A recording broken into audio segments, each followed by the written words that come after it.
अगर आप यूपीएसआई 2026 में 14 और 15 मार्च को एग्ज़ाम देने वाले हैं तो ये वीडियो आपके लिए सबसे इम्पोर्टेंट होने वाली है, क्योंकि इसमें बहुत सारे बच्चों का डिमांड भी था कि इसमें और भी अलग अलग एग्ज़ाम के भी क्वेश्चन आप लोग कराइए। तो मैं इतना बताना चाहूँगा, आप यूपीएसआई का प्रीवियस ईयर कर लीजिए, एसएससी कर लीजिए या रेलवे कर लीजिए, कोई फ़र्क नहीं पड़ता है। हर जगह क्वेश्चन के जो टाइप होते हैं, लगाने के तरीके होते हैं, वो हर जगह सेम ही होते हैं। अगर आपकी प्रैक्टिस प्रीवियस ईयर पे अच्छा कमांड है तो आप 100% स्कोर कर सकते हैं। बाकी इसके अलावा इसमें भी जो क्वेश्चन लिए गए हैं, जो आपके यूपीएसआई में पूछे हुए क्वेश्चन है, उसी के पैटर्न पे सारे क्वेश्चन यहाँ पे इस क्लास में दिए जा रहे हैं। इस क्लास में आपको जेएसएम मेथड का यूज़ करना सिखाया जाएगा। इसके अलावा प्रॉफिट लॉस, डिस्काउंट और औसत, सिंपल इंटरेस्ट या सिंप्लीफिकेशन के जो अच्छे क्वेश्चन हो सकते हैं आपके एग्जाम में पूछे जा सकते हैं, उनके बारे में भी डिस्कशन किया जाएगा। जैसे ये सीजीएल 2025 में पूछा हुआ क्वेश्चन था इस बार का सबसे लेटेस्ट क्वेश्चन, तो इसमें क्वेश्चन में क्या था कि ये कुछ सेम डिजिट करके आपको जोड़ने के लिए दिया जाता है। तो इसमें आपको बस ये देखना होता है कि ये जो मैक्सिमम कितने बार तक दिया गया है, 1 2 3 4 5 बार दिया, तो आप ऐसे लिखिए 1 2 3 4 5 लिख दीजिए। और इसके बाद अगर इसमें 4 4 का कॉमन है तो 4 से गुणा कर लीजिए। 5 5 का ऐसा सीरीज चल रहा है, 5 से कर लीजिए। 6 6 का चल रहा है, 6 से कर लीजिए। तो देखिए 4 गुणे 5 ये 20 हो जाएगा। 4 चौके 16 और 2 18, यानी यूनिट डिजिट हमारे पास लास्ट का 2 डिजिट इसी ऑप्शन में मैच कर रहा था। पूरा मल्टीप्लाई करने की जरूरत नहीं है, ये कॉमन क्वेश्चन में आते हैं, इस तरीके से कर सकते हैं आप लोग अगर सिंप्लीफिकेशन में आपसे पूछा जाता है तो। फिर हम बात करते हैं जो सबसे इंपॉर्टेंट मेथड है आपके लिए, वो है जेएसएम। जेएसएम का यूज आप परसेंटेज में, प्रॉफिट लॉस में, औसत में या लगभग कई चैप्टर में कर सकते हैं। डायरेक्ट या इनडायरेक्ट एलिगेशन में किया जाता है, एलिगेशन के प्रॉपर्टी में किए जाते हैं। और जैसा आपको प्रीवियस ईयर जो आपके बैच के अंदर में, ट्रिकी वाले बैच के अंदर में हर एक चीज बताया गया, हर एक चैप्टर के अंदर में। अब यहाँ क्या बोला गया, छात्र के 3 समूहों का औसत आयु दिया गया है और संख्या का अनुपात दिया है कि 1 का अनुपात 2 है, 1 का 3 है, 1 का 5 है। और सभी का पूछा जाए, 5 3 8 2 10, 10 लोगों का औसत आपको चाहिए। और इनका अलग अलग दिया है कि ये 18 है, ये 20 है और ये वाला 22 दिया हुआ है। तो जेएसएम मेथड क्या बोलता है, अगर हमको रिजल्ट की वैल्यू चाहिए तो इनमें से जो सबसे छोटी वैल्यू है, जूनियर वैल्यू को लेना होता है। उसके अलावा हम देखते हैं कि ये इससे कितना ज्यादा, 2 ज्यादा है, इसमें 3 लोग हैं तो 3 दूना 6 नंबर हो गया यहाँ पे। ये 4 ज्यादा है तो 4 गुणे 5 ये 20 हो गया। और ये जो ज्यादा नंबर है टोटल सभी लोगों में डिवाइड कर देते हैं, यानी कि हमारे पास 18 और प्लस ये 26 हो गया। 10 से भाग देंगे 2.6, यानी कि 20.6 आपका क्या होगा, आंसर हो जाएगा। ये जेएसएम का यूज भी कर सकते हैं, या फिर आप क्या कर सकते हैं कि इसके जगह पे x मान के आप इनका मल्टीप्लाई करके बराबर में इसके इक्वल कर सकते हैं। जैसे ये 18 दूना 36 इधर हो गया, प्लस 20 3 60 हो गया, 22 गुणे 5 110 हो गया, बराबर में 10x हो गया। यहां से x की वैल्यू भी सॉल्व करेंगे तो वही सेम ही आंसर आपको मिलने वाला है। जोड़ने के बाद हमारे पास ये 206 के बराबर होंगे, ये 206 बराबर में 10x, तो x की वैल्यू हमारे पास 20.6 आ जाएगी। लेकिन जेएसएम क्या करता है, क्वेश्चन को थोड़ा ईजी बना देता है, मल्टीप्लाई करके भी लगाते हैं तो भी आंसर हमको मिल जाता है यहाँ पे। फिर बात करते हैं हम लोग नेक्स्ट क्वेश्चन पे। नेक्स्ट क्वेश्चन भी जेएसएम का एक प्रॉपर्टी है जो एलिगेशन, प्रॉफिट लॉस कहीं ना कहीं मिक्स करके दिया था। जैसे क्या दिया कि चावल के 3 किस्म है जिनकी कीमत 40 50 और तीसरा वाला अज्ञात है, तीसरा वाला हमको नहीं पता है। इनका अनुपात दिया हुआ था कि 1 का 2 है, 1 का 3 है, 1 का 5 है। तो 5 3 8 2 10, यहां भी सम 10 ही आ रहा है। और परिणामी मिश्रण को 55 रुपए में बेचा जाता है और लागत मूल्य 10% का लाभ होता है। ध्यान रखिएगा, यहाँ इस बार रिजल्ट की वैल्यू दिया है कि जो इधर वाली वैल्यू है ना वो 55 रुपए में बेचा जाता है।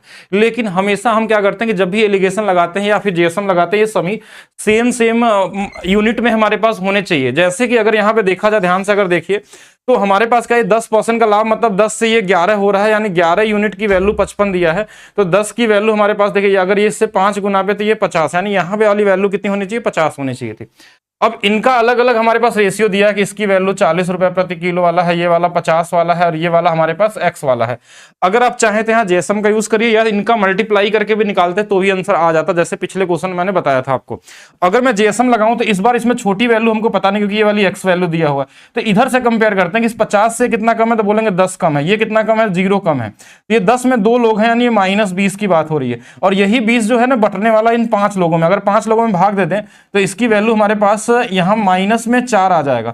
अगर ये माइनस में आया ना तो इसमें हम जोड़ लेते हैं तो ये हमारे पास कितना आ गया, 54 आ गया। यानी इसकी वैल्यू जो आने वाली है वो 54 यूनिट आने वाली है। अगर मल्टीप्लाई करते हैं, देखिए ये वाला 80 आ जाता, ये वाला हमारे पास 150 आ जाता, ये वाला 5x आ जाता और इधर वाला हमारे पास 500 आ जाता। यहां से 5x की वैल्यू निकालेंगे, वही सेम ही x की वैल्यू निकालेंगे तो वही सेम आने वाला है। जेएसएम का यूज करने से कैलकुलेशन थोड़ा छोटा हो जाता है। फिर हम बात करते हैं एक और क्वेश्चन, देखिएगा कि एक चाय है 15 किलो दार्जिलिंग चाय 300 रुपए प्रति किलो वाला है, 25 किलो असम चाय 240 रुपए प्रति किलो की दर से खरीदा गया है और उन्हें एक साथ मिला दिया गया। बाजार मूल्य में मामूली गिरावट के कारण उसे इतने रुपए प्रति किलोग्राम पे बेचना पड़ा। उसका कुल लाभ या हानि ज्ञात करें। तो ऐसे केस में देखिए इनका जो वेट है ना वो क्या है, अनुपात, एक 15 किलो है, एक 25 किलो है, 5 से 3 बार, 5 से 5 बार, यानी टोटल 8 किलो की बात हो रही है। ये वाला जो प्राइस था वो 300 रुपए किलो वाला था, और ये वाला जो प्राइस था वो हमारे पास कितना था, 240 रुपए किलो वाला। अगर हम टोटल इसका मूल्य निकालें कि कितने रुपए में ये बेचा जाना चाहिए था, तो यहां से एक छोटी वाली वैल्यू को हम ले लेंगे कि 240 रुपए अगर हमारा मूल्य है, तो इससे ये ज्यादा कितना है, तो बोलेंगे 60 ज्यादा है। कितने लोग हैं, तो 3 लोग, तो 6 गुणे 3 18, इसको 8 लोगों में बांट देना है। तो ये 240 और प्लस इसको हम काट लेते हैं, तो 8 दूना 16 हो जाएगा, यहाँ बचा 8 दूना 16, 8 5 40, यानी 262.5 रुपए इसका क्रय मूल्य था, इसकी वैल्यू आ गई। लेकिन हमने इसको बेचा है 260 रुपए में, 260 रुपए में हमने बेचा है। तो यहाँ पे हमको हानि हुई है 2.5 रुपए की, ये 2.5 रुपए की हानि हुई। लेकिन क्वेश्चन में आपसे क्या बोला गया, कुल हानि कितनी हुई थी। देखिए उसका कुल लाभ या हानि की गणना करें, तो यहाँ तो लॉस होने वाला है, 2.5 रुपए का लॉस है, लेकिन कितने किलो कुल बेचे गए हैं, 15 यहाँ और 25 यहाँ, टोटल 40 किलो का सौदा हुआ है। तो 40 80 और ये हमारे पास कितना 20, यानी कितना हो जाएगा 100। तो 100 रुपए के हमारे पास क्या होने वाली, हानि होने वाली, यानी पहला वाला ऑप्शन क्या होगा यहाँ पे सही आंसर होने वाला। ये भी जीएसएम का एक छोटा सा एप्लीकेशन था। फिर चलते हैं नेक्स्ट क्वेश्चन की तरफ। अच्छा, नेक्स्ट क्वेश्चन चलने से पहले मैं बता दूं कि मेरा एप्लीकेशन है maths by DP sir official है, जिसपे अगले 24 घंटे के लिए, यानी कि अभी तक देखिए ऑफर चल रहा था, लेकिन अब लास्ट 24 घंटे के लिए हर एक बैच 89 रुपीज में मिल रहा है। आप यूपी पुलिस का अगर प्रैक्टिस लेना चाहते हैं, या कॉन्सेप्ट वाला बैच लेना चाहते हैं, या फिर आप रेलवे का या एसएससी का। इसके अलावा देखिए एसएससी का एक ट्रिक वाला बैच लॉन्च किया हम लोग, जो 16 मार्च से स्टार्ट होगा। ये 51 रुपए में अभी भी आपको मिल रहा है। जो लोग एसएससी के किसी भी एग्जाम की तैयारी कर रहे हो, जीडी का हो या दिल्ली पुलिस का हो या फिर आपका सीएचएसएल हो, सीपी हो, उन सबके लिए काम करने वाला है। फिर बात करते हैं नेक्स्ट क्वेश्चन की तरफ। नेक्स्ट क्वेश्चन प्रॉफिट लॉस का देखिएगा। ऐसे बहुत सारे क्वेश्चन आपके एग्जाम में पूछे गए थे कि एक थोक व्यापारी फैक्ट्री के लागत से 50% अधिक कीमत सीलिंग फैन का एक बैच खरीदता है, यानी कि 50% बढ़ाता है। 50% का मतलब होता है 1/2, 2 वाले सामान को ये 3 रुपए में खरीदता है, फिर जैसे भी करता है। और फिर खुदरा विक्रेता 20% का छूट देता है। 20% का छूट मतलब 1/5, 5 वाले सामान को ये 4 रुपए में बेच देता है।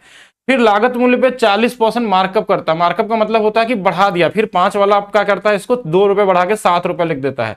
अच्छा, फिर अंत में 10% की छूट देता है, यानी 1/10, यानी 10 वाले सामान को 9 में बेचता है। यहाँ पे अगर हम चाहें तो देखिए जो नंबर जिधर कट जाए काट सकते हैं। जैसे 2 से ये 2 बार कट जाएगा, और कुछ कटेगा नहीं। 5 गुणे 5 25, और ये 250 रुपए हो जाएगा। थोड़ा इधर गुणा कर लीजिए, 3 दूना 6, 6 सत्ते 42, 42 गुणे 9 कर लेंगे, 9 दूना 18, 9 चौके 36, 1 37, यानी 378 रुपए। और ये अंततः ये बेचा गया था इतना, यानी इसकी वैल्यू क्वेश्चन में दिया है 18144। इसकी वैल्यू हमको निकालनी है। अब यहां से देखिए कैसे निकाल सकते हैं। पहला चीज कि 8 के टेबल में 4 कब कब आ सकता है, या तो 8 गुणे 3 24, 8 गुणे 3 24 में तो 4 बन सकता है, या 8 गुणे में हमारे पास 8 कर लेंगे, 8 गुणे 8 64, यानी तो भी 4 है। 3 गुना और 8 गुना दोनों पे आ सकता है। लेकिन ये लगभग कितने के बराबर होगा, अगर मैं इसमें 10 गुना कर दूं, यानी 100 गुना कर दूं, तो ये लगभग 37,800 हो जाएगा। समझिएगा, अगर मैं इसका 100 गुना कर दूं, तो ये लगभग इसका 37,000 समथिंग, लेकिन इसका ये आधा, यानी ये 50 गुना के आसपास होना चाहिए। अब 50 गुना में भी हमको देखना कि लास्ट में 8 या फिर 3 होना चाहिए, या तो 43 या तो 48। तो मेरे हिसाब से देखिए अगर 43 करेंगे तो कम हो जाएगा, 48 गुना कर लेंगे। इसमें भी 48 से कर लीजिए, तो 48 से गुणा करना, 25 का गुणा जब 4 बार करते हैं तो 100 आता है। ऐसे 12 चौक 48, यानी कि 12 बार करेंगे, यानी 1200, और इसके आगे एक जीरो लगा हुआ, तो 12,000 रुपए इसका क्या होगा, हमारे पास शुरू का कीमत रहा होगा 12,000 रुपए। तो ये भी कॉमन क्वेश्चन था। इसके अलावा कुछ क्वेश्चन ऐसे भी आपके एग्जाम में देखने को मिलेंगे औसत के, कि 11 संख्याओं का औसत दिया है, प्रथम 5 का औसत दिया हो, अंतिम 5 का दिया हो, छठी का आपको निकालना हो। तो इसमें इस केस में आपको ऐसा नहीं कि पूरा गुणा करके सॉल्व करना है, आप इनका यूनिट देखिए, 8 गुणे 1 8 आ जाएगा। अच्छा, इसमें हमको घटा देना, जैसे इस 5 संख्या है तो 5 3 15, यानी 5 यूनिट डिजिट आएगा। इसमें भी 5 है, 5 दूना 10, इसका यूनिट डिजिट आएगा। तो 8 में से 5 चला जाएगा, जो भी आंसर आएगा उसका यूनिट डिजिट 3 आएगा। और ये तभी हम ये रूल अप्लाई करेंगे जब हमको दिख जाएगा कि ऑप्शन में सभी के सभी यूनिट डिजिट अलग अलग है। अगर अलग अलग नहीं होंगे तो पूरा भी मल्टीप्लाई कर सकते हैं। 11 गुणे 68, माइनस में 5 गुणे में 63, प्लस हमारे पास 5 गुणे में 72। ये हमने करना था, लेकिन हमने बस यूनिट डिजिट लगाया क्योंकि यूनिट डिजिट अलग था। नहीं तो डिजिटल सम का भी यूज कर सकते हैं। बाकी मल्टीप्लाई करना बहुत आसान सा टास्क है। कुछ सिंप्लीफिकेशन में ऐसे भी क्वेश्चन आपको दिखाई दे सकते हैं। देखिए ऐसा क्वेश्चन बड़ा सीरीज वाले आते हैं, यानी कि देखेंगे जैसे यहाँ 8 है तो यहाँ 8 है, ये 7 है, ये 7 है, ये 6 है, ये 6 है, 5 है, 5 है, मतलब ये सभी कट जाते हैं कहीं ना कहीं आपस में। सिर्फ इधर वाला बचता है, इधर वाला 3। अगर ये माइनस साइन है ऊपर जाएगा तो प्लस बन जाएगा, ये वाला भी माइनस है तो ऊपर जाकर क्या बन जाएगा, प्लस बन जाएगा, और आंसर कितना आ जाएगा, 5 आ जाएगा। तो 5 आपका यहाँ पे क्या होगा, राइट आंसर होने वाला। अगर मान लीजिए ये प्लस में रहता तो ये माइनस में आता है और ये वाला प्लस में रहता तो माइनस से घट के 1 भी हो सकता है, डिपेंड करता है क्वेश्चन में कैसा दिया है। ऐसे क्वेश्चन का लॉजिक क्या होता है कि जब इनके स्क्वायर का जो डिफरेंस है ना 1 होता है, जैसे इस 3 का स्क्वायर 9, 8 का रूट 8 का स्क्वायर 8, इनका अंतर 1 है, यहाँ 8 7 का अंतर 1 है, 7 6 का अंतर 1 है, तो ये जाके आपस में कट जाते हैं। ये अगर अंतर 1 है तो ऊपर जाके ये प्लस में हो जाएंगे और ये माइनस इसको माइनस बना देगा, ये प्लस इसको चेंज करेंगे, बीच वाले सारे कट जाते हैं कहीं ना कहीं। तो ये कॉमन क्वेश्चन में आते हैं। एक सिंप्लीफिकेशन का और क्वेश्चन देख लेंगे, कहीं ना कहीं अलजेब्रा सिंप्लीफिकेशन का मिक्स क्वेश्चन है। एक्स की वैल्यू दिया, वाई की वैल्यू दिया, अगर ऐसे केस में अगर इनका योग जैसे 5 3 8 है और यहाँ पे 8 2 10 है, अगर ये ऑलरेडी पहले से ही हमारे पास ये वाला बड़ा दिख रहा तो ये बड़ा हो जाएगा। लेकिन अगर इनका योग अगर हमारे पास सेम आता कि यहाँ भी 8 यहाँ भी 8, तो क्या करते हैं इनका गुणा कर लेते हैं, जैसे 8 दूना 16 और 5 3 15, तो ये वाला 16 तो भी बड़ा है तो ये वाला बड़ा हो जाता है। इतना ही करना होता है इसमें, यानी कि वाई का मान जो होगा वो ग्रेटर देन क्या होगा, एक्स होगा। फिर हम बात करते हैं एक क्वेश्चन और आपके नंबर सिस्टम मिल सकता है कि इस तरीके से नंबर को कि आपको इसको असेंडिंग या डिसेंडिंग या लार्जेस्ट नंबर या लार्जेस्ट फ्रैक्शन या स्मॉलेस्ट फ्रैक्शन आपसे पूछा जा सकता है एग्जाम में। ऐसे केस में इसको 2-3 तरीके से कर सकते हैं। एक तो डिवाइड करके कर सकते हैं, अगर मान लीजिए आपको लगे कि डिवाइड करना थोड़ा सा बड़ा नंबर होता है तो डिवाइड करते हैं, या फिर हम अप्रॉक्स देखते हैं कितना आने वाला है, तो या इनके बीच के डिफरेंस से भी निकालते हैं। हम लोग कई तरीके से सॉल्व करते हैं। लेकिन अगर बहुत इजी नंबर है तो आप परसेंटेज बदलिए, जैसे परसेंटेज सब लोगों ने पढ़ा होगा कि 1/9 की वैल्यू हमारे पास 11.11 होती है, अगर इसमें 5 से गुणा कर देंगे 55.55 हो जाएगी। 1/7 की वैल्यू आपने पढ़ा होगा 14.28 होती है, तो ये लगभग 57 समथिंग आ जाता है, 3 जो भी आता है। 3/5 आपको पता होना चाहिए 60% है, 2/3 है लगभग 66.66। तो ये बढ़ते हुए क्रम में तो है ही, देखिए 55 है, 57 है, 60 है, तो यही वाला सीरीज आपका आंसर हो जाएगा। और ये शुरू कौन से वाले में, इस वाले में है, यानी ये सेम ही पैटर्न आपको पहले से दिया गया था, बाकी डिफरेंस देख के भी आप बड़ा छोटा निकाल सकते हैं। अगर क्वेश्चन मान लीजिए थोड़ा अलग मिल जाए, 5/9 है, 4/7 है, 3/5 है, 2/3 है, यहाँ पे डिफरेंस 1 का है, यहाँ डिफरेंस 2 का है, यहाँ डिफरेंस 3 का है, यहाँ डिफरेंस 4 का है, तो इन सबसे कटने वाला एक हम एलसीएम ले लेते हैं, इससे 12 है तो ये इससे 3 बार में कट जाएगा, तो 3 5 15, ये 15 हो जाएगा। ये इससे 4 बार में कट रहा था, 4 चौके ये 16 हो जाएगा। ये 6 बार में कट रहा, 6 गुणे 3 18 हो जाएगा। ये 12 बार में कट रहा था, 12 दूना 24 हो जाएगा। तो यहाँ से भी देखिए ध्यान से बढ़ते हुए क्रम में ही हमारे पास है, डिफरेंस से भी जा सकते हैं आप लोग। नेक्स्ट क्वेश्चन, सिंप्लीफिकेशन में ये भी क्वेश्चन आपको देखने को मिल सकता है और एसएससी में पूछा गया था, ऐसा जरूर नहीं कि यूपीएससी में आए, लेकिन हाँ ये आपके एग्जाम के पैटर्न का हिस्सा हो सकता है। ऐसे केस में हम देखते हैं कि इनका एक ऐसा फैक्टर बनाते हैं जिनका डिफरेंस 1 का हो, क्योंकि इनके आगे 1 रहता है, ये 1 है 1 है। अगर यहाँ मान लीजिए 2 और 2 लिखा रहता है, वैसे क्वेश्चन आते नहीं आपके एग्जाम में, तो 2 का डिफरेंस बनाते हैं, तो ये 3 और 2 का हमने गुणा किया, जिनको गुणा करने में 6 और अंतर 1 का आ गया, तो जो बड़ा वाली वैल्यू वो आंसर हो जाता है। और इस केस में एक चीज का ध्यान है, अगर ये माइनस सिंबल रहता तो छोटा वाला आंसर होता, ठीक है, और बड़ा अगर प्लस की वैल्यू हो तो बड़े वाले नंबर को हम लोग क्या करते हैं, आंसर लेते हैं। एक क्वेश्चन और देखेंगे, इलेक्शन वाले क्वेश्चन तो आपके एग्जाम में मिल सकते हैं, बड़े इजी, मतलब हर बार आपको देखने को मिलते हैं, पिछले बार भी पूछे गए थे, इस बार भी देखने को मिलेंगे। इसमें भी 2 टाइप के क्वेश्चन आते हैं, आपको बता भी दिया गया था पहले से कि एक चुनाव में 80% योग्य मतदाताओं ने अपने वोट डाले। 80% का मतलब है कि 4/5, मतलब 5 में से 4 लोगों ने वोट डाला।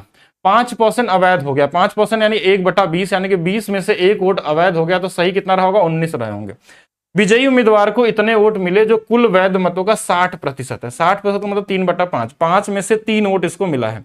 तो चलिए जो जिधर कट जाए उसको काट भी सकते हैं, जैसे 4 से ये 5 बार में कट गया, 5 गुणे 5 25 और 125, 125 में से इसको 57 वोट मिले, लेकिन क्वेश्चन ने बोला नहीं 114 है, इसके आगे 2 जीरो, देखिए इसी का ये 2 गुना दिया है, इजी नंबर दिया 200 गुना पे, तो इसमें भी आपको बस 200 से मल्टीप्लाई कर देना है, 250 के आगे 2 जीरो लगा देना है, यानी आंसर कौन सा वाला सही होगा, सी वाला आपका क्या होगा, राइट आंसर होने वाला है। चलिए और भी देखते हैं क्वेश्चन को। एवरेज का ये बहुत अच्छा क्वेश्चन है, ऐसे क्वेश्चन आप देखेंगे यूपीएससी हो, रेलवे हो, हर जगह आपको देखने को मिलेगा। एक कक्षा में 40 छात्रों की औसत आयु 16 वर्ष है। जब एक नए छात्र प्रवेश लेता तो औसत बढ़ गई, किसी के आने से औसत बढ़ गया, इसका मतलब ये 16 वर्ष से उसकी ज्यादा उम्र रही होगी, इससे तो ज्यादा आंसर रहेगा।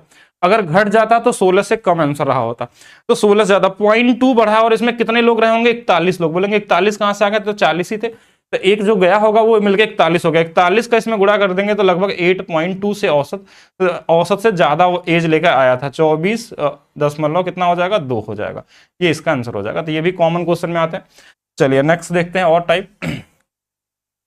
कुछ क्वेश्चन ऐसे भी दिखेंगे, एक डीलर एक टेलीविजन का अंकित मूल्य से क्रय मूल्य से 20% अधिक करता, 20% अधिक का मतलब 1/5, 5 वाले को हमने 6 रुपए लिखा, 15% की छूट देता है, यानी कि ये 3/20 होता है, तो 20 वाले सामान को हम 3 छूट दे देंगे तो 17 रुपए में बेचेंगे, यानी 100 का सामान होगा तो हम 102 रुपए में बेचेंगे, तो कितने का लाभ हो गया हमको, तो यहाँ पे 2 रुपए का लाभ हो गया। 2 बराबर क्वेश्चन में दिया है 300 का लाभ है, ये इसका 150 गुना पे है, तो इसमें भी 150 से सिर्फ गुना कर लेना है और आपका आंसर आ जाएगा 15,000। आप चाहे तो इसमें successive basic x plus Y वाला फार्मूले का यूज कर सकते हैं, उससे भी आंसर आपको मिल जाएगा। नेक्स्ट क्वेश्चन देखिएगा। नेक्स्ट क्वेश्चन में क्या दिया गया था, एक व्यापारी एक वस्तु के अंकित मूल्य इस प्रकार अंकित किया करता है कि उसके क्रय मूल्य से 25% अधिक है। 25% अधिक का मतलब 4 से 5 है। फिर खरीदार ने 10% और 20% की दो छूट दी। 10 का मतलब 1/10 है, यानी कि 10 से ये 9 हो जाएगा। 20% का छूट का मतलब होता है 1/5, यानी 5 से हमारे पास कितना है, 4 है। जो जिधर कट जाए काट, जैसे ये 5 से 5 कट गया, 4 से 4 कट गया। ओवरऑल हमारे वाला 10 वाला सामान 9 में बेचा गया है, 1 रुपए की हानि हुई है। 1 बराबर क्वेश्चन में हानि दिया है 400, यानी ये सामान रहा होगा 4000 का। अब 4000 का सामान है, आपसे क्रय मूल्य पूछा नहीं है, क्वेश्चन में पूछा गया है कि अंकित मूल्य निकालिए। तो जो 4000 का सामान था, इसी को शुरू में बोला गया था ना 25% अधिक लिखा गया था, इसका 25% अधिक मतलब 5/4 निकाल देना, यानी 5000 आपका आंसर हो जाएगा। मतलब इसको 25% बढ़ा देना है। 4000 का 25% 1000 रुपए जोड़ देंगे तो भी हमारे पास कितना आ जाएगा, 5000 आ जाएगा। तो आंसर क्या होगा, ऑप्शन नंबर ए वाला हो जाएगा। एक और इजी क्वेश्चन है कि एक दुकानदार को एक वस्तु को 125 रुपए की हानि हुई यदि हानि प्रतिशत 5% था। 5 का मतलब 1/20, यानी 20 वाला सामान 19 में बेच रहा था, हानि कितने की, 1 बराबर क्वेश्चन में कितना है, तो 125 है। तो हमारे पास 20 बराबर कितना हो जाएगा, 125 का डबल 250 और 0 यानी 2500। ऐसे भी लिख सकते थे कि 5% की जो वैल्यू है 125 है, हमको 100% निकालना है। ये इसका 25 गुना पे है, तो ये भी 25 गुना पे होता है। वही सेम ही चीज है, किसी भी तरीके से लिख लीजिए, आंसर आपको सेम ही मिलने वाला है। नेक्स्ट देखते हैं। एक जूस विक्रेता शुद्ध संतरे के जूस में पानी मिलाता है। यदि वह मिश्रण को शुद्ध संतरे के जूस के लागत मूल्य पर बेचता है और उसे 20% का लाभ कमाता है, तो मिश्रण में पानी और शुद्ध संतरे का जूस का अनुपात, देखिए जब 20% वो कमा रहा है लाभ, इसका मतलब 100 रुपए में 20 उसका क्या हिस्सा है, पानी है, और 100 क्या रहा होगा, उसमें जूस रहा होगा, जो भी है। तो इसमें ये मिलाया होगा, यानी इनका अनुपात 1 और 5 का आ जाएगा। यार नॉर्मली ऐसे क्वेश्चन में हमेशा इसके फ्रैक्शन को लिख देंगे, यही अनुपात आता है। जो छोटा वाला होता है वो पानी का, और बड़ा वाला जो होता है जूस का। अब पहले पानी बोला गया तो ये 1, और शुद्ध संतरे की बात करेगा तो 5। तो ये इसमें ये आंसर ना करके ये वाला करिएगा। अगर शुद्ध संतरा पहले लिया होता तो इसको आंसर में लिखते हैं हम लोग, ठीक है। ये कॉमन क्वेश्चन में आते हैं। एक फल विक्रेता लागत मूल्य 25% की हानि पे सेब बेचता है, वास्तविक वजन से 20%। देखिए ये डिसऑनेस्ट शॉपकीपर वाला क्वेश्चन है, ये बहुत कॉमन से क्वेश्चन में आते हैं। 5% का हानि मतलब 1/20, यानी 20 वाले सामान को हम 19 में बेचते हैं। 20% कम वजन, यानी इसका मतलब होता है कि 5 ग्राम है तो 4 ग्राम देंगे। लेकिन जब भी हम वेट को प्रॉफिट लॉस के साथ लिखते हैं तो हमेशा उल्टा लिखते हैं, यानी कि यहाँ तो लाभ कमाया होगा ना, 4 वाले को 5 में बेचा होगा। अब यहां से कुछ कट जाए तो काटे जाए, 5 से 4 बार में, यानी 16 वाले सामान को 19 में बेच रहा है। कितने का लाभ हो रहा है, 3 का लाभ 16 हो रहा है, कितना होता है 18.75%। कैसे पता, 1/16, इसे परसेंटेज में आपको पहली क्लास में बताया गया था कि 1/16 की वैल्यू हमारे पास होती है 6.25। 3/16 की जो वैल्यू होती है परसेंटेज में कई बार 18.75 होता है। 5/16 की वैल्यू होती है 31.25। 9/16, ये चारों आपको ध्यान रखना है, इसमें से कोई भी आपको कहीं ना कहीं यूज करने को मिल सकता है आपके इस बार भी क्वेश्चन के अंदर में। चलिए नेक्स्ट देखते हैं। एक दुकानदार ने एक वस्तु को उसके लागत मूल्य से 25% अधिक अंकित किया, सेल के दौरान 10% की छूट दी। इसमें बेसिक सक्सेसिव भी लगा सकते हैं, रेशियो भी लगा सकते हैं कि 25 बढ़ाया था फिर 10 का छूट दिया था, फिर 25 गुणे में 10/100 कर लेंगे, यानी ये हमारे पास 15% आ जाएगा। 25 से ये 4 बार में, 4 से ये 2.5 बार में, यानी इसमें 2.5 और घटा लेंगे, 12.5% का हमारे पास लाभ हो जाएगा। या रेशियो से करते तो देखिए 4 वाले सामान को हमने 5 लिखा था, फिर 10 वाले को हमने 9 में बेच दिया, जो कट जाए काट लीजिए। या तो 40 की वैल्यू हमने 45 में बेची है, कितने का लाभ हो रहा है, 5 का। किस पे हो रहा है, 40 पे। 1/8, 1/8 कितना होता है, 12.5%। चलिए नेक्स्ट क्वेश्चन देखेंगे। एक दुकानदार अपने माल को लागत मूल्य से 60% अधिक अंकित करता है। 60% को हम क्या लिखते हैं, 3/5। तो 5 वाले सामान को हमने 8 रुपए लिखा। फिर अंकित मूल्य में 25% की छूट देता है, ये 1/4 होता है, यानी 4 वाले सामान को हम 3 रुपए में बेच रहे हैं। यानी कि अगर हम 20 वाला सामान है तो इसको हम 24 रुपए में बेच रहे हैं, ठीक है। अभी तक यही है यहां तक। लेकिन क्वेश्चन में क्या बोला, यदि वह 150 रुपए अतिरिक्त नगद छूट भी देता है, यानी कि इसमें हम एक और 150 रुपए अगर घटा दें, 150 रुपए घटा दें तो 14% का ही लाभ होता है। 14% का लाभ का मतलब हमारे पास अगर 100 का सामान है तो हम 114 में बेच रहे हैं, यही हम बेच रहे हैं। लेकिन इसमें बीच में हमारे पास 150 रुपए जो दिया ना, ये यूनिक नंबर है। लेकिन आप खुद से सोचिएगा कि ये सामान 20 वाला 24 में बेच रहे हैं, लेकिन क्वेश्चन में बोला नहीं 100 वाला सामान हम 114 में बेच रहे हैं।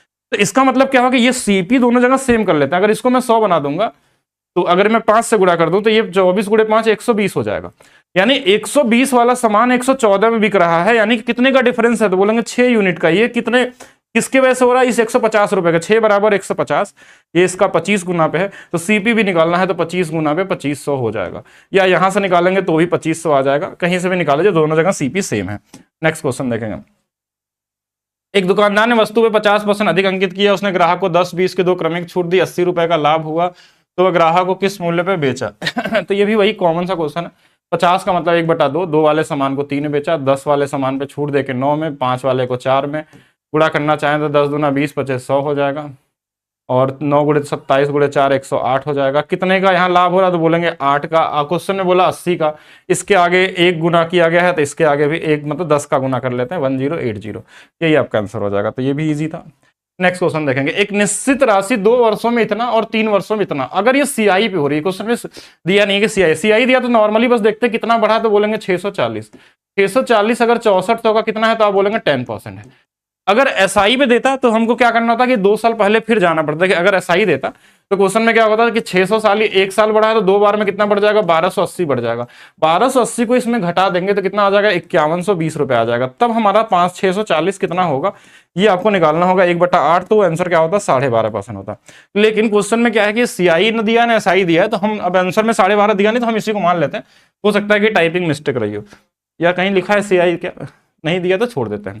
चलिए एक क्वेश्चन और सिंपल इंटरेस्ट में आपके एग्जाम में मिल सकता है। ये वाला क्वेश्चन कई बार रिपीटेड क्वेश्चन है, तो इसको ध्यान देंगे सभी लोग कि राहुल ने पहले 3 वर्षों के लिए 5% यानी 5 या 15% यहां से ब्याज मिलेगा, अगले 5 वर्षों के लिए 7% यानी कि 35% यहां से, और 8 वर्षों से आगे की अवधि के लिए 9, यानी कि अब इससे आगे जो रहेगा 9% लगने वाला। कितने वर्ष के लिए किया गया है एक बार देखेंगे, 10 वर्षों के लिए। तो 3 वर्ष यहां हो गया, 5 3 8 वर्ष, 8 वर्ष देखें 35 और 15 ये 50 तो हो गया यहीं तक, प्लस अब इसके आगे 2 साल और बचा, अब 9% का रेट लगेगा, 9 दूना 18% और लगेगा, यानी कि टोटल हमारे पास 68% का ब्याज मिलने वाला है, जो 6800 के बराबर क्वेश्चन में दिया हुआ है।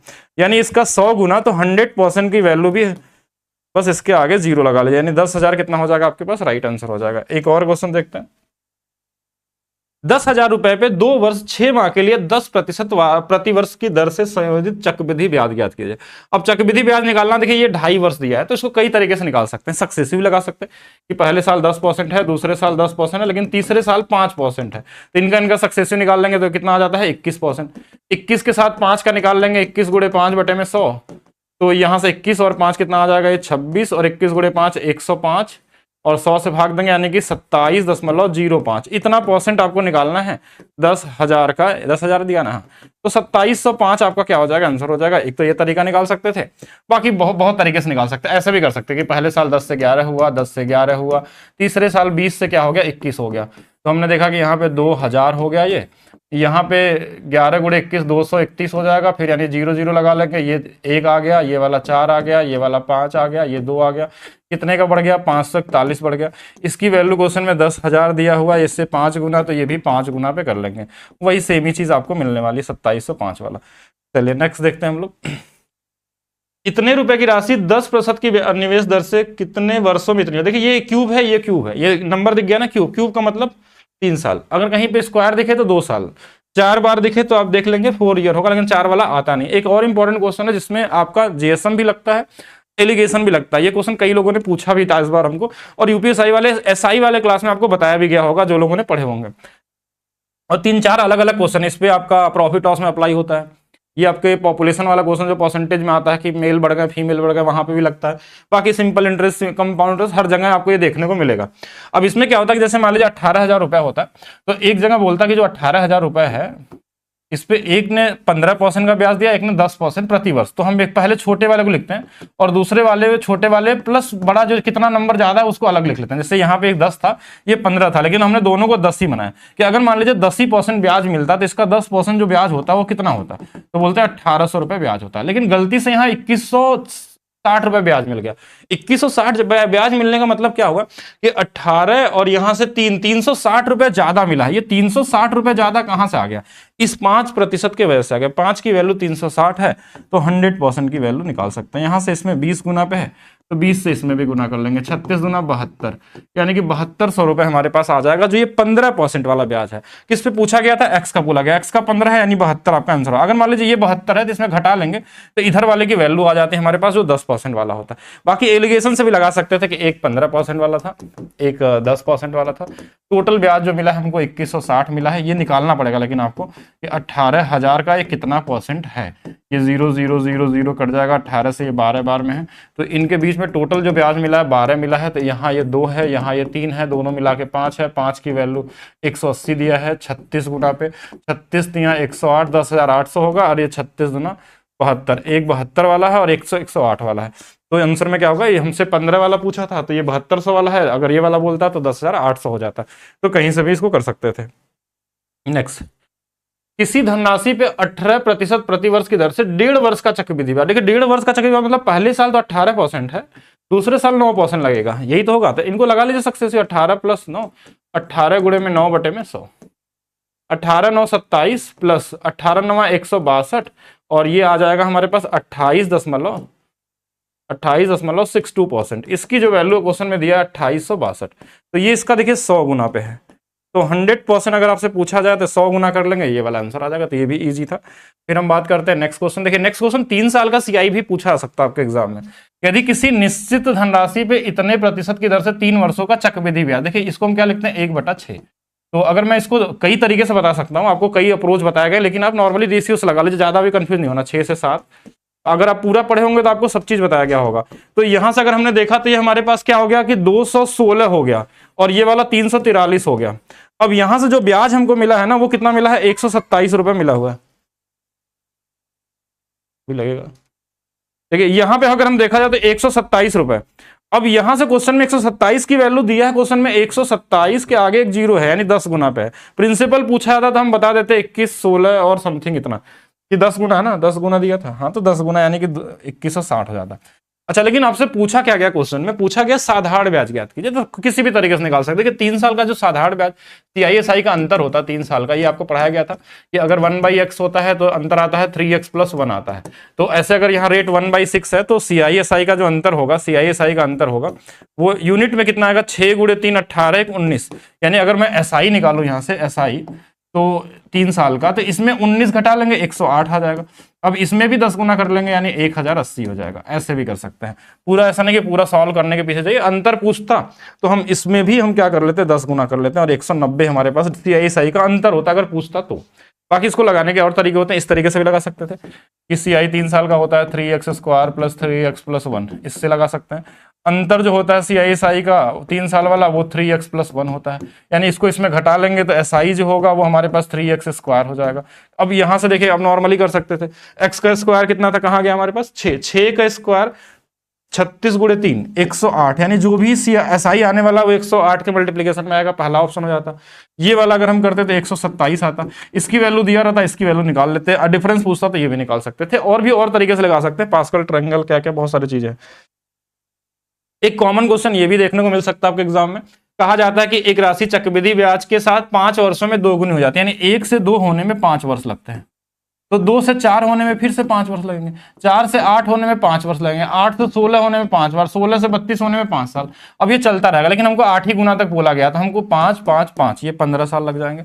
बाकी आप 5 का मल्टीप्लीकेशन भी देख सकते थे, क्योंकि ये 5 वर्षों में चल रहा है, तो 5 के मल्टीप्लीकेशन में आंसर आएगा। तो ये सब तो आंसर वैसे भी नहीं थे आपके एग्जाम के हिसाब से। चलिए नेक्स्ट देखते हैं। रेशियो में एक बेसिक क्वेश्चन भी आपके एग्जाम में देखने को मिलेगा इस तरीके से कि A B B C C D का अनुपात दिया है और आपसे ए और डी का अनुपात पूछा गया है। मतलब देखिए ऐसे ए बी का अनुपात दिया है, ये लिखना नहीं है आपको एग्जाम में, बस देखिए मैं लिख दे रहा हूं यहाँ पे कि बी और सी का अनुपात 2 3 है, आपको डायरेक्ट सोचना है। आपको सी डी का अनुपात 4 और 5 का है। अगर आपसे पहले और अंतिम वाले को पूछे देखिए ये इससे कट गया, ये इससे कट गया, बस यहाँ क्या बचा ए और डी का। अगर यहाँ भी कुछ कटता है तो काट सकते, नहीं तो 7 दूना 14, 14 चौके 56, 5 या 15 5 75, यही आपका आंसर हो जाएगा। ऐसा भी कर सकते हैं। एक क्वेश्चन और देखेंगे, बड़ा ही इंपॉर्टेंट क्वेश्चन था इस बार एसएससी में। ऐसे क्वेश्चन कई बार आपके एग्जाम में पूछे गए थे, थोड़ा सा नया पैटर्न पे दिया गया था, लेकिन बेसिक रेशियो ही है ये भी। देखिए एक बैग में लाल, रेड, ब्लू और ग्रीन कलर के अनुपात में मार्बल दिए गए थे। और फिर क्या हुआ कि इसमें 20 जोड़ा गया तो ये वाला 4 हो गया, इसमें 15 जोड़ा गया नीले वाले में तो ये 5 हो गया, और ये वाला 7 हो गया। और इसमें कितना जोड़ा गया ये नहीं बताया गया था, अज्ञात संख्या था। किसमें? ग्रीन वाले में अज्ञात था। तो मार्बल की संख्या ज्ञात की जो इसमें जोड़ा गया होगा। तो बेसिक देखिए 2 रेशियो वाला आपने पढ़ा था पहले भी। जैसे 2 रेशियो में क्या था कि मान लीजिए 3-4 का अनुपात में आय है, खर्च करने के बाद उनके इन एक्सपेंडिचर का अनुपात 4-5 है। इसने 20 रुपए खर्च किए थे, इसने 15 रुपए खर्च किए थे। तो ऐसे केस में हम क्रॉस प्रोडक्ट मेथड लगाते थे। कैसे? कि इनका गुणा करते थे। देखिए 5 तिया 15 और 4 चौके 16, 1 यूनिट। अब यहाँ पे 15 चौके 60, 20 पचे 100, यानी 1 यूनिट की वैल्यू 40 है। 1 बराबर 40 तो 4 बराबर 160 हो जाएगा। मतलब यहां से निकाल सकते थे कि ये वाला 160 यूनिट है। अगर 4 बराबर 160 यानी कितने गुना पे किए थे? 40 गुना पे, तो 6 चौके 24, ये वाला 240 रहा होगा। इसका भी चाहे तो इसका भी निकाल सकते, लेकिन जरूरत है नहीं। हम ब्लू वाले में देखें तो ब्लू में 15 मार्बल और डाले गए थे। अगर 15 इसमें डालेंगे तो ये वाला कितना रहा होगा? 175 रहा होगा। 160 यहाँ है तो अब 175, 5 बराबर 175, 35 गुना पे, तो 35 का गुना इसमें भी कर लेंगे। तो 7 पचे 35 के 5, 7 गुणे 3 21 और 24 यानी 245 हो गया। कितना डाला गया? तो बोलेंगे 5 मार्बल इसमें और डाला गया था। आंसर क्या होगा? 5 हो जाएगा। तो ये कॉमन क्वेश्चन है। और कभी कभी रेशियो में कुछ इस तरीके से भी क्वेश्चन देखने को मिल सकते हैं आपको। ए बी का अनुपात दिया, ऐसा पूछ ले तो जहां ए का मान जो है, जैसे ए का मान 5 है तो यहाँ 5 रख दिया, 5 छक 30। बी का मान 3 है तो 3 दूना 6, ये इतना ही करना है आपको। फिर यहाँ पे अच्छा ये CND रूल से भी लग सकता था, लेकिन हम लिख दिए तो ऐसे कर लेते हैं, 30 ये वाला और माइनस में 6, तो ये 36 हो गया और ये 24 हो गया। 12 से 3 बार, 12 से 2 बार। तो ऐसे कुछ कॉमन क्वेश्चन भी देखने को मिल सकते हैं आपको, और मिलेंगे, ध्यान रखिएगा। हमेशा ऐसा नहीं कि मुश्किल वाले ही क्वेश्चन मिलेंगे। नेक्स्ट क्वेश्चन, ये तो आपको पढ़ाया भी गया था अलग से। 75 लीटर मिश्रण में दूध पानी का अनुपात 3:2 है। 15 लीटर मिश्रण निकाल दिया गया तो अब 3:2 का जो अनुपात होगा वो 60 लीटर बचेगा। क्योंकि देखिए जब मिश्रण से आप कोई भी चीज निकालते हैं, एक साथ निकालते हैं, तो अनुपात कभी नहीं बदलता। यानी जो बचा हुआ 60 लीटर होगा ना, वो भी 3:2 के अनुपात में होगा। ये इससे 12 गुना पे है, तो 12 गुना, अभी ये वाला 24 होगा और ये वाला 36 होगा। अब इसमें ऐड क्या किया है? 10 लीटर दूध ऐड किया गया, यानी ये वाला 10 लीटर बढ़ा दिया गया, तो ये 46 हो गया। ये अभी भी 24 रहा होगा। इन्हीं का अनुपात पूछा गया है, बस यही नहीं पूछा गया मिश्रण में दूध पानी का अनुपात। ये 23 और 12 का अनुपात हो जाएगा, 23 और 12 का अनुपात। तो कॉमन क्वेश्चन। हाँ, एक क्वेश्चन ये भी देखेंगे, ये सीजीएल 2000 सीजीएल नहीं, इसके अलावा यूपीएससी 2017 में भी पूछा गया था। हमने क्या बोला? जो क्वेश्चन आपके एग्जाम में पूछे गए हैं पहले से, उसी पे बेस क्वेश्चन आपको यहाँ पे दिया गया है सारे के सारे। अब इसमें जैसे दिया है कि 10 और 12 है, सेम डेटा पे क्वेश्चन आया था बट डेटा अलग था। अब बोला गया था इसमें क्या घटाया जाए कि समानुपात हो जाए। तो ऐसे केस में आप क्या करते हैं? इनका अंतर लिखते हैं। जैसे ये 3 का अंतर है, इनका अंतर हमारे पास 4 का है, लेकिन हमको क्या करना होता है कि इनके डिफरेंस को बराबर, जैसे यहाँ पे डिफरेंस 1 का है, यहाँ पे डिफरेंस 3 का है, तो ये सेम होना चाहिए। तो इसमें 3 से गुणा कर लेते हैं ऊपर में और 3 से इसमें। अब ये बन गया, देखिए 9/12 बन गया। अब इसमें क्या घटाया जाए? तो बोलेंगे इसमें 4 घटा लीजिए, इसमें क्या घटाया जाए? तो 4 घटा लीजिए। आप चाहे तो इससे भी कंपेयर कर सकते थे कि 10/12 से और इसको 3/4 कंपेयर करते कि यहाँ 2 का डिफरेंस, तो यहाँ 2 का बनाना पड़ता, 2 से गुणा करते थे, ये 6, ये वाला 8, तो यहाँ भी देखिए 4 का अंतर है और यहाँ भी 4 का अंतर है। तो 4 हमको क्या करना होगा? घटाना होगा, जिससे ये समानुपात बन जाएंगे। कॉमन क्वेश्चन, ऐसा नहीं कि बेसिक्स इसको लगाने में टाइम अपना वेस्ट कर दीजिएगा। एक पार्टनरशिप का क्वेश्चन भी देख लीजिए, ऐसे क्वेश्चन भी मिल सकते हैं। एबीसी के व्यवसाय जो थे, इस अनुपात में इन्होंने निवेश किया और कुल लाभ दिया गया। अगर क्वेश्चन में टाइम के बारे में कोई जानकारी नहीं दी गई है, तो जो हमारा निवेश का अनुपात होता है वही लाभ का भी होता है। तो इनको सीधा सीधा काट लीजिए। देखिए ये वाला हमारे पास 40, ये वाला 60, ये वाला 10, तो ये 2, 3 और 5 का अनुपात है। तो 5, 3, 8, 2, 10, 10 बराबर 40,000 है। एक हिस्सा बोला गया है, तो ये भी हमारे पास 4 गुना पे, देखिए ये इससे 4000 गुना पे है, तो ये भी 4 दूना 8000 हो जाएगा। तो आंसर क्या होगा? 8000 हो जाएगा। और चेक कर लेते हैं, और भी क्वेश्चन है। हाँ, एक क्वेश्चन और देखेंगे सभी लोग कि ए अकेले एक काम को 12 दिनों में कर सकता है। A can do a piece of work in 12 days and B can do the same work in 18 days. जब ए बी कार्य करने के लिए समझ तो सी के मदद से 5 दिनों में कर सकते हैं। देखिए ए और बी और सी तीनों अगर मिल जाए तो 5 दिनों में हो सकता है। इनसे कटने वाला कोई नंबर ले लीजिए। क्या ले लें? 36, 36 से 5, 180 लेना पड़ेगा। ये इससे 15 बार में, ये इससे 10 बार में, ये इससे 36 बार में। यानी देखिए जो ये इफिशियंसी होती है ना, यही पैसा है इनका 7200 रुपए। ये इससे 200 गुना पे है। अच्छा, इसमें देखेंगे ध्यान से कि इसमें ए की वैल्यू 15 है, बी की वैल्यू 10 है, तो इसका बचा 11। 15, 10, 25, 11, 36 हो जाएगा। किसका पूछा गया होगा? सी का ही पूछा था। इस 11 से कटने वाला नंबर आएगा तो ये आंसर होगा। 200 गुना है तो 200 का गुना भी कर सकते हैं। ये 2200। ये बड़ा इजी और कॉमन लेवल है। लगभग आप रेलवे में देखेंगे तो भी क्वेश्चन आया था, सीजीएल में भी आया था। इसमें और अच्छे लेवल क्वेश्चन बनते हैं जो क्लास में कराया गया है, लेकिन मेरे हिसाब से तो अभी इजी वाले ही पूछे जाएंगे आपके एग्जाम में। कुछ कॉमन क्वेश्चन देखिए टाइम एंड वर्क में इस तरीके से भी देखने को मिलेंगे आपको। कैसे? कि जैसे ये बोलता क्वेश्चन में काम का कितना हिस्सा बचा है, ठीक है। अगर ये आपसे पूछा जाए तो ऐसे क्वेश्चनों में आपको हमेशा कि ये 8 दिनों में करता है यानी एक दिन में 1/8 करता होगा। अच्छा, दूसरा वाला 12 दिनों में करता तो 1/12 किया होगा। 3 दिन तक 7 काम के बस 3 से गुणा कर लीजिए, 3 से गुणा कर लेंगे, देखिए इनको जोड़ लेंगे, ये हमारे पास 24 और यहां से 3 और यहां से 2, 5/24 काम, और 3 दिनों में कितना काम करेंगे, तो 5/8 काम इन्होंने कर लिया है, 5/8 काम कर लिया है। कितना बचा है, अगर ये पूछा गया कितना हिस्सा बचा है, तो इस 5 में से 8 में से 5 हो गया तो 3/8 बचा होगा।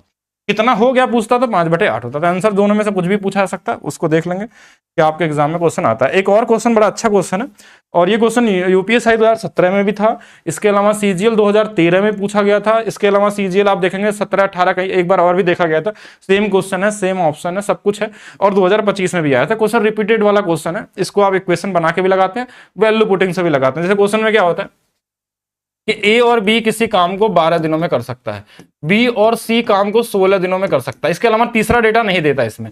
तो अगर इन दोनों के डेटा के हिसाब से देखें तो मान लीजिए वर्क हमने लिया 48, तो ये 4 बार में, ये 3 बार में। अब लेकिन इसके बाद क्वेश्चन में बोला कि ए 5 दिन काम करता है, बी 7 दिन काम करता है और सी 13 दिन काम करता है, तो ये काम पूरा हो जाता है। तो अब अकेले सी का या बी का या ए का पूछा था, काम है कितना, 48 काम। अब हमको ये नहीं पता कि ए बी सी की इफिशियंसी कितनी है, क्योंकि क्वेश्चन में दिया नहीं है। ए बी सी का ना निकाल सकते हैं हम, क्योंकि यहाँ पे देख ए बी दोनों का दिया हुआ, यहाँ बी और सी दोनों का, तो हम यहाँ से दोनों का कॉमन लेके लगाते हैं तो आंसर आ जाता है। लेकिन आप वैल्यू पुटिंग भी कर सकते हैं, अगर वैल्यू पुटिंग अगर दिख जाए तो कर सकते हैं। तो बेसिक भी मैं बताता हूं कैसे करते हैं। जैसे मान लीजिए सी की वैल्यू हमने 2 ले लिया, इसकी 1 ले लिया, अगर 1 ले लेंगे तो इसका 3 आ जाएगा। लेकिन ये चेक करना होगा जो वैल्यू हमने खुद से लिया है, ऐसा नहीं कि वैल्यू आपको चेक करना पड़ेगा ये सही है कि नहीं है। हमने ए का 3 लिया तो 5 × 3 15 काम होगा, बी का 1 लिया तो 7 काम हो जाएगा, सी का 26 हो जाएगा। तो 26 और 15 41, 7 48, ये फॉलो कर गया कि हाँ 48 आ गया। तो अब सी का पूछा जाए तो 48 काम को सी की क्षमता 2 है, यानी 24 दिन में करेगा। अगर ए का पूछा जाए तो 48 है और सी का ए का क्षमता कितना है, 3 है, तो ये कितना आ जाएगा, 16 दिन आ जाएगा। अगर आपसे बी का पूछा जाए तो बी 48 है, इसकी क्षमता 1 है, तो 48 दिनों में काम करेगा। तो यहाँ पे जो आंसर होगा सी का पूछा गया था ना, सी का, तो ये वाला 24 आ गया। लेकिन अगर मान लीजिए वैल्यू पुटिंग नहीं कर पाते एग्जाम में, तो कैसे करना है, आपको ऐसे लिखना होता है 5A, तो यहाँ 5B लिखना पड़ेगा। देखिए अगर ये पहला वाला 5A है तो इसके साथ 5B लिखेंगे, लेकिन तो भी यहाँ 2B बच गया, हमारे पास 2B बच गया। अब इस 2B के साथ आपको 2C ही लिखना पड़ेगा आगे वाले में। ये बराबर कर, बचा कितना हमारे पास, C कितना बचा, 13 में से 2 निकल गया तो 11C बच गया। अब बराबर में 48 है। अब यहाँ पे इसलिए हमने लिखा ऐसा क्योंकि हमको कंबाइंड एफिशिएंसी पता थी, ए और बी की कंबाइंड एफिशिएंसी कितनी है, 4, और यहाँ 5 कॉमन हो जाएगा, 5 चौके 20, ये वाला 20 हो गया। यहाँ पे देखिए 2 कॉमन हो जाएगा, बीसी की कंबाइंड एफिशिएंसी कितनी है, 3, तो 3 दूना 6, ये 6 आ जाएगा, प्लस 11C बराबर में 48। तो 11C की जो वैल्यू आ गई, 26 घटा लेंगे इसमें से तो 22 आ जाएगा, तो C की वैल्यू 2 आ गई। अब C की वैल्यू 2 आ गई तो 2 में 48 से भाग दे देंगे तो C की वैल्यू भी निकाल सकते हैं, ऐसे भी कर सकते हैं, लेकिन आप वैल्यू पुटिंग से भी लगा सकते हैं। अच्छा क्वेश्चन है, ध्यान रखिएगा, सेम क्वेश्चन के साथ आया था। एक हवाई जहाज 5 घंटे में 240 किलोमीटर प्रति घंटा गति से एक निश्चित दूरी तय करता है। उसी दूरी को सिर्फ 1 घंटे में तय करने के लिए उस गति को कितना उड़ाना होगा। देखिए ये जो दूरी है 24 × 5 है 120, 1200, 1 घंटे में तय करेंगे, ये स्पीड हो जाएगी। तो ये भी इजी था, कुछ कॉमन क्वेश्चन ऐसे भी आते हैं। एक ये भी क्वेश्चन ध्यान रखिएगा, ये क्वेश्चन आपके एग्जाम में देखने को मिल सकता है। क्या है क्वेश्चन, एक व्यक्ति शहर ए से भी यात्रा करता है, यदि 50 किलोमीटर प्रति घंटा गति से यात्रा करता है, वह 1 घंटा पहले पहुंचता है, और जब 30 की गति से यात्रा करता है तो 1 घंटा देरी से पहुंचता है। यानी स्पीड का अनुपात कितना है, 50 और 30 का, इसको हम 5-3 भी लिख सकते हैं। ये अगर स्पीड है तो टाइम का अनुपात 3 और 5 का हो जाएगा। इनके बीच का अंतर 2 यूनिट है, और यहाँ टाइम में देखिए 1 घंटा कहीं पहले है और 1 घंटा देरी है, यानी डिफरेंस कितने का रहा, 2 घंटे का। 2 बराबर 2 घंटा, तो 3 बराबर 3 घंटा, 5 बराबर 5 घंटा। डिस्टेंस निकालना तो स्पीड इंटू टाइम या स्पीड इंटू टाइम, कहीं से भी कर सकते। 50 × 3 150 आ जाएगा, या 30 × 5 भी 150 आ जाएगा। तो 150 किलोमीटर क्या थी हमारे पास दूरी थी। तो ये लगभग आपके टाइम डिस्टेंस, यानी लगभग हमने जो भी इंपॉर्टेंट टॉपिक के क्वेश्चन थे उनको सारे बता दिया। इसको पढ़ के बिल्कुल जाएंगे आप सभी लोग, और ये 100% फिक्स है कि इस वाले क्लास से भी आपको 2-3 क्वेश्चन देखने को मिल जाएंगे कल वाली क्लास में। वो किसी न किसी शिफ्ट में आपको क्वेश्चन दिखाई देंगे। बाकी आप सभी लोग अच्छे से मेंटली पहले फ्री होकर जाना एग्जाम देने। आपको सबसे जरूरी चीज़ है कि आप नॉर्मली सोचना है, बहुत ज़्यादा आपको पहले से परेशान होकर नहीं जाना, नहीं तो जो पता चला याद है वो भी भूल जाएगा। तो कॉमन तरीके से जाइए, क्वेश्चन पे पहले से टेंशन नहीं लेना है, हर एक चीज़ इजी आने वाली है। जो आपको पढ़ाया गया है, जो भी यूपीएससी ट्रिक वाले बैच से क्लास किए हैं, वो 100% अगर आप मेंटली फ्री होकर जाएंगे तो आप सारे क्वेश्चन बना लेंगे, कुछ भी एक्स्ट्रा नहीं मिलने वाला है। डिजिट बस चेंज होगा, बाकी जितने भी कॉन्सेप्ट आपको पढ़ाया गया है ना, उसके अलावा कुछ भी नहीं आ सकता है। ये 100% है, और बाकी कल परसों में आपको पता चल जाएगा जिन लोगों ने सही से पढ़ा होगा। बाकी वीडियो को लाइक करिए, शेयर करिए, कमेंट करिए। मिलते हैं नेक्स्ट वीडियो में, यानी कि कल हम लोग जैसे एग्जाम होगा, एक बार आप सभी लोग, मैं यहाँ दे भी दे रहा हूँ, जो लोग यहाँ तक वीडियो को देखे होंगे, तो जिनका भी एग्जाम होगा पहले शिफ्ट में, वो इस नंबर पे अपने क्वेश्चन का जो मैथ्स क्वेश्चन होगा उसका फोटो भेजेंगे, जिससे कि उसका हम लोग जल्दी से जल्दी आपको क्वेश्चन का सोल्यूशन करवा सकें, जिससे आगे वाले शिफ्ट में उसका फायदा मिल पाए। बाकी नेक्स्ट भी कई जगहों पे उसका यूज हो पाएगा। बाकी आपको भी आइडिया लगेगा किस तरीके से कितने क्वेश्चन आपने सही किए हैं। तो जो लोग का भी होगा, जो लोग पेपर दे रहे हैं, वो इस नंबर पर क्या करेंगे, अपना फोटो भेजेंगे बाद में एग्जाम से बाहर निकलने के बाद कि कैसा पेपर था, और उसके हिसाब से हम लोग उसका सोल्यूशन कराएंगे और क्या क्वेश्चन आ सकता है वो आपको बताया जाएगा। तो मिलते हैं नेक्स्ट वीडियो यानी कल वाले में।